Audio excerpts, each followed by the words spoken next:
പ്രിയമുള്ളവരെ, ശ്രദ്ധിക്കുക. തദ്ദേശ സ്വയംഭരണ സ്ഥാപനത്തിൽ നിന്നും പൊതുജനങ്ങൾക്കായി നൽകുന്ന മുന്നറിയിപ്പ്.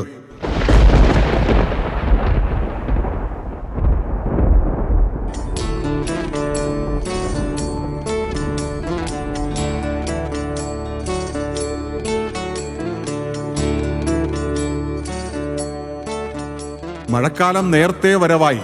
ഒപ്പം മഴക്കാല രോഗങ്ങളും. ഡെങ്കിപ്പനി, എലിപ്പനി, ചെള്ളുപനി, വെസ്റ്റ് നൈൽ പനി തുടങ്ങിയ മഴക്കാല രോഗങ്ങളെ തടയുന്നതിനും രോഗലക്ഷണങ്ങൾ കണ്ടാലുടൻ ശാസ്ത്രീയ ചികിത്സ സ്വീകരിക്കുന്നതിനുമുള്ള നടപടികൾ സ്വീകരിക്കേണ്ടതാണ്. മഴക്കാലപൂർവ്വ ശുചീകരണം നടത്തി വീടുകളിലും സ്ഥാപനങ്ങളിലും വെള്ളം കെട്ടിക്കിടന്ന് കൊതുകുകൾ വളരുന്നില്ല എന്നുറപ്പുവരുത്തേണ്ടതാണ്. വ്യക്തി ശുചിത്വവും പരിസര ശുചിത്വവും ഉറപ്പാക്കുക. തിളപ്പിച്ചാറിയ ശുദ്ധജലം മാത്രം കുടിക്കുവാൻ പ്രത്യേകം ശ്രദ്ധിക്കുക. രോഗലക്ഷണങ്ങൾ കാണുമ്പോൾ തന്നെ ശരിയായ വിദഗ്ധ ചികിത്സ തേടുക. സ്വയം ചികിത്സിക്കാതിരിക്കുക. കിണറുകൾ നിശ്ചിത ഇടവേളകളിൽ ക്ലോറിനേഷനും സൂപ്പർ ക്ലോറിനേഷനും ചെയ്യേണ്ടതാണ്.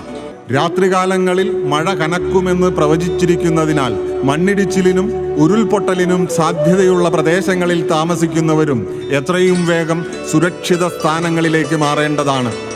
പെട്ടെന്ന് ക്രമാതീതമായി വെള്ളം കയറുന്ന പുഴത്തീരങ്ങളിലും മണ്ണിടിച്ചിൽ സാധ്യതയുള്ള പ്രദേശങ്ങളിലും താമസിക്കുന്നവർ മുൻകരുതൽ എന്ന നിലയിൽ ബന്ധുവീടുകളിലേക്കോ കോവിഡ് മാനദണ്ഡങ്ങൾ പാലിച്ചു നടത്തുന്ന ക്യാമ്പുകളിലേക്കോ താൽക്കാലികമായി മാറേണ്ടതാണ്. ശുചിത്വ കേരളം, സുന്ദര കേരളം, മാലിന്യമുക്ത സംസ്ഥാനത്തിനായി കൈകോർക്കൂ. യൂസർ ഫീ നൽകി മാലിന്യ നിർമ്മാർജ്ജന യജ്ഞത്തിൽ പങ്കാളികളാകൂ. അവരവരുടെ മാലിന്യം അവരവരുടെ ഉത്തരവാദിത്തമാണ്. മാലിന്യം അലക്ഷ്യമായി വലിച്ചെറിയുന്നതും കത്തിക്കുന്നതും ശിക്ഷാർഹമാണ്. പ്ലാസ്റ്റിക് മാലിന്യങ്ങൾ വലിച്ചെറിയുകയോ കത്തിക്കുകയോ ചെയ്യാതെ കഴുകി തരംതിരിച്ച് വൃത്തിയാക്കി ഉണക്കി സൂക്ഷിക്കൂ. ഹരിതകർമ്മ സേനാംഗങ്ങൾക്ക് കൈമാറൂ. അതിഥി തൊഴിലാളികളെ താമസിപ്പിച്ചിരിക്കുന്ന ലയങ്ങളും കെട്ടിടങ്ങളും പരിശോധിച്ച് സുരക്ഷ ഉറപ്പാക്കേണ്ടത് തൊഴിൽ ദാതാവിൻ്റെ ഉത്തരവാദിത്തമാണെന്ന് പ്രത്യേകം ഓർമ്മിപ്പിക്കട്ടെ. മനുഷ്യജീവന് തുല്യം മറ്റൊന്നില്ല.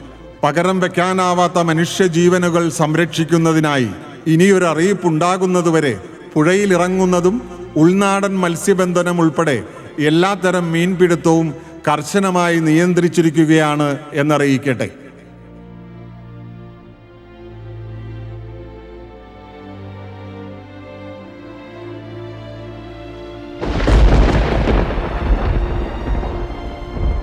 ശക്തമായ മഴയെ തുടർന്ന് അപകടകരമാം വിധം വെള്ളം കയറിയ വയലുകളും തണ്ണീർത്തടങ്ങളും ജലാശയങ്ങളും സന്ദർശിക്കുന്നത് കർശനമായി നിരോധിച്ചിരിക്കുകയാണ് എന്നറിയിക്കുന്നു.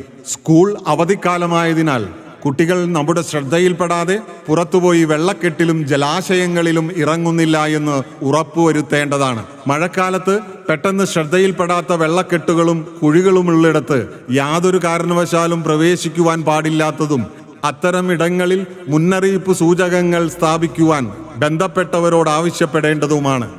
ശക്തമായ കാറ്റും ഇടിമിന്നലും മഴയുമുള്ളപ്പോൾ വീടുകളിൽ സുരക്ഷിതമായിരിക്കേണ്ടതും യാതൊരു കാരണവശാലും പുറത്തിറങ്ങുകയോ യാത്ര ചെയ്യുകയോ ചെയ്യാൻ പാടില്ലാത്തതുമാണ്.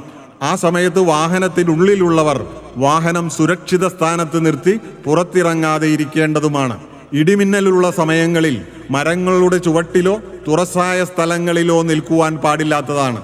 ശക്തമായ കാറ്റിലും മഴയിലും വൈദ്യുതിക്കാലുകൾ തകർന്നു വീഴാൻ സാധ്യതയുള്ളതിനാൽ വഴിയാത്രക്കാർ പ്രത്യേകം ശ്രദ്ധ ചെലുത്തേണ്ടതും അത്തരം സംഭവങ്ങൾ ഉണ്ടായാൽ ഉടൻ തന്നെ വഴിയാത്ര തടസ്സപ്പെടുത്തി മുന്നറിയിപ്പ് നൽകി വൈദ്യുതി വകുപ്പ് ഉദ്യോഗസ്ഥരെ അറിയിച്ച് ജീവഹാനി തടയുന്നതിന് ശ്രമിക്കണമെന്ന് അഭ്യർത്ഥിക്കുകയാണ്.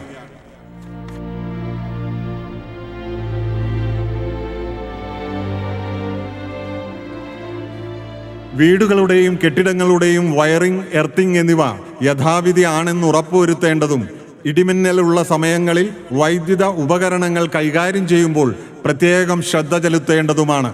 വഴിയരികിൽ സ്ഥാപിച്ചിട്ടുള്ള പരസ്യ ബോർഡുകളും ഹോൾഡിങ്ങുകളും ശക്തമായ കാറ്റിൽ തകർന്നു വീണ് അപകടമുണ്ടാകുവാൻ സാധ്യതയുള്ളതിനാൽ അത്തരത്തിലുള്ള ബോർഡുകളും ഹോൾഡിങ്ങുകളും സ്ഥാപിച്ചവർ തന്നെ സുരക്ഷിതമായി നീക്കം ചെയ്യേണ്ടതാണ്. അപകടകരമാം വിധത്തിൽ സ്വകാര്യ ഭൂമിയിൽ നിൽക്കുന്ന മരങ്ങളുടെ ശിഖരങ്ങളോ മരങ്ങൾ തന്നെയോ ഒരറിയിപ്പില്ലാതെ തന്നെ ഉടമസ്ഥർ എത്രയും വേഗം മുറിച്ചു നീക്കി അപകടം ഒഴിവാക്കേണ്ടതാണ്.